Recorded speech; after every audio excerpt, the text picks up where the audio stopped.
తెలంగాణ సంస్కృతి సాంప్రదాయాలకు ప్రతీకగా నిలిచే లష్కర్ జాతర కొనసాగుతోంది. బోనాల మహోత్సవాల్లో భాగంగా సికింద్రాబాద్ ఉజ్జయిని మహంకాళి ఆలయం సర్వాంగ సుందరంగా ముస్తాబైంది. బోనాలు, తొట్టెల పలహారం, బండ్ల ఊరేగింపు కొనసాగుతోంది. రేపు రంగం, పోతరాజుల గావు, అంబారిపై అమ్మవారి ఊరేగింపు ఉండడంతో ఉత్సవ కమిటీ, అధికార యంత్రాంగం అన్ని ఏర్పాట్లు పూర్తి చేసింది.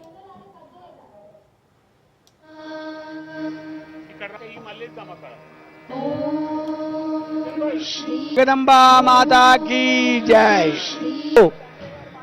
గర్భగుడిలో ఉన్న స్వయం సేవకులకు మనవి, భక్తులు అధిక సంఖ్యలో ఉన్నారు.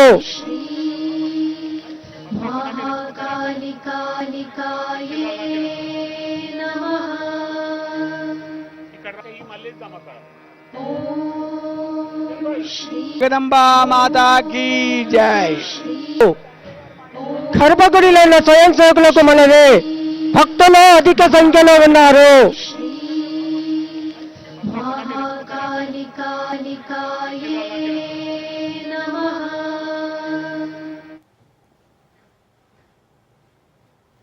రైట్, ఇక లష్కర్ బోనాలకు సంబంధించి మరిన్ని డీటెయిల్స్ మా ప్రతినిధి సికింద్రాబాద్ ఉజ్జయిని మహంకాళి నుంచి మా కొలిక్ దీపిక ఉన్నారు. ఇంకా పూర్తి డీటెయిల్స్ అందిస్తారు. దీపిక, ప్రస్తుతం అక్కడ అమ్మవారికి బోనాలు సమర్పిస్తున్నారు భక్తులు. మరి వచ్చే భక్తులకు ఎలాంటి ఏర్పాట్లు చేశారు? ప్రస్తుతం అక్కడ సిచ్యుయేషన్ ఏ విధంగా ఉంది? శాలిని, నేను ప్రస్తుతం ఉజ్జయిని మహంకాళి ఆలయం వద్ద ఉన్నాను. ఇక్కడ ఏర్పాట్లు అయితే చాలా ఘనంగా జరుగుతున్నాయి. అసలు బోనాలు జరగడానికి కారణం ఇది ఎలా పుట్టింది అనేది నేను ఇప్పుడు చెప్తా. పూర్వకాలంలో నిజాం ప్రభువుల కాలంలో అప్పుడు ప్రేగు వ్యాధి ప్రబలించి చాలా మంది జనాలు చనిపోయారు. అప్పుడు నిజాం ప్రభులు ప్రారంభించిన ఈ బోనవాళ్ళు అదే ఆనవాయితీగా కొనసాగుతుంది. అప్పటి నుంచి ఇది ఆనవాయితీగా అలాగే వస్తుంది. ఎప్పుడైతే మన తెలంగాణ ప్రభుత్వం ఏర్పడిందో 2014లో ఈ బోనాల పండుగను అధికారిక పండుగగా ప్రకటించడం జరిగింది.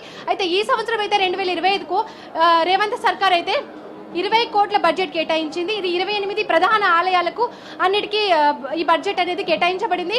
ఇది భద్రతకు, హాస్పిటల్ ఫెసిలిటీస్కి అన్నిటికీ సంబంధించి వాళ్ళకి కేటాయించడం జరిగింది. ఏర్పాట్లు అయితే చాలా ఘనంగా జరుగుతున్నాయి శాలిని. ఇక్కడ ఎక్కడైనా పోలీసు బందోబస్తు అయితే టోటల్ మొత్తం 1500 మంది పోలీసు బందోబస్తుతో ఏర్పాట్లు ఘనంగా కాదు చాలా బాగా జరుగుతున్నాయి. అలాగే మెయిన్గా బోనాలు అంటే ఆడవారు ఎక్కువగా వస్తారు కాబట్టి వాళ్లకు సంబంధించి షీ టీమ్స్ కూడా చాలా బాగున్నాయి. ఇక్కడ ప్రవేశ ద్వారం వద్ద మనం చూసుకోవచ్చు పోలీసు బందోబస్తు ఏ విధంగా ఉందో. అలాగే లేడీ పోలీస్ ఆఫీసర్స్ కూడా చాలా మంది ఉన్నారు. ఆడవారికి ఎలాంటి ఇబ్బందులు కలగకుండా వాటర్ ఫెసిలిటీస్ కానీ ఎక్కడ పడితే అక్కడ వాటర్ ఫెసిలిటీస్ ఉన్నాయి. టాయిలెట్స్ కానీ ఇప్పుడు చాలా బాగా ఉన్నాయి. అంతేకాకుండా GHMC హాస్పిటల్ మేనేజ్మెంట్ అంతా సమన్వయంగా ఏర్పాట్లు చేస్తున్నారు. ఇంతకు ముందే చాలా మంది పొలిటీషియన్స్ వచ్చి వెళ్ళారు. తలసాని శ్రీనివాస్ యాదవ్ కానీ, కేంద్ర మంత్రి కిషన్ రెడ్డి కానీ వచ్చి వెళ్ళారు. ఇప్పుడు సీఎం రేవంత్ రెడ్డి కూడా అమ్మవారికి బోనంతో వచ్చి అమ్మవారి ఆశీర్వాదాలు తీసుకొని ఉన్నారు. అదే ఏర్పాట్లలో ఉన్నారు. సామాన్య భక్తులకు ఎలాంటి ఇబ్బందులు కలగకుండా ప్రభుత్వం అయితే చక్కగా ఏర్పాట్లు చేసింది. మనం మార్నింగ్ 6 గంటల నుండి కూడా ఇదే రద్దీ కొనసాగుతుంది శాలిని. మనం చూసుకోవచ్చు ఎంత రద్దీ ఉందో. ఇంత రద్దీకి సామాన్య భక్తులకు కూడా ఎలాంటి ఇబ్బందులు కలగకుండా అన్ని ఏర్పాట్లు కూడా రేవంత్ సర్కార్ అయితే చాలా ఘనంగా నిర్వహిస్తోంది. అంతేకాకుండా ఇప్పుడు ఆలయానికి డెకరేషన్ చూసుకుంటే అలంకరణ కూడా చాలా బాగా చేశారు. ఎంత పూలతో అలంకరణ చేసి చూడడానికి ఎంతో అందంగా ఉంది. సో ఇది అంతేకాకుండా ఇక్కడ ట్రాఫిక్ ఆంక్షలు కూడా విధించారు శాలిని. ఈ ట్రాఫిక్ ఆంక్షలు 2 రోజులు ఉండే అవకాశం ఉంది. ఈ రోజు ఇలాగే కొనసాగుతుంది. నెక్స్ట్ రేపు కూడా కొనసాగించే అవకాశం ఉంది. ఈరోజు లష్కర్ బోనాలు అంటే తెలంగాణలో ఎంత ఫేమసో మనందరికీ తెలుసు. ఇక బోనాలు అనేది ఫస్ట్ గోల్కొండ కోటలో, తర్వాత ఇక్కడ లష్కర్ బోనాలు, నెక్స్ట్ లాల్ దర్వాజా బోనాలు అన్ని చోట్ల జరుగుతాయి. కొంతమంది భక్తులు బోనాలు ఎత్తుకొని చాలా దూరం నుంచి నడుచుకుంటూ వస్తున్నారు. సో ఇదే శాలిని ఇక్కడ ప్రెజెంట్ సిచ్యువేషన్.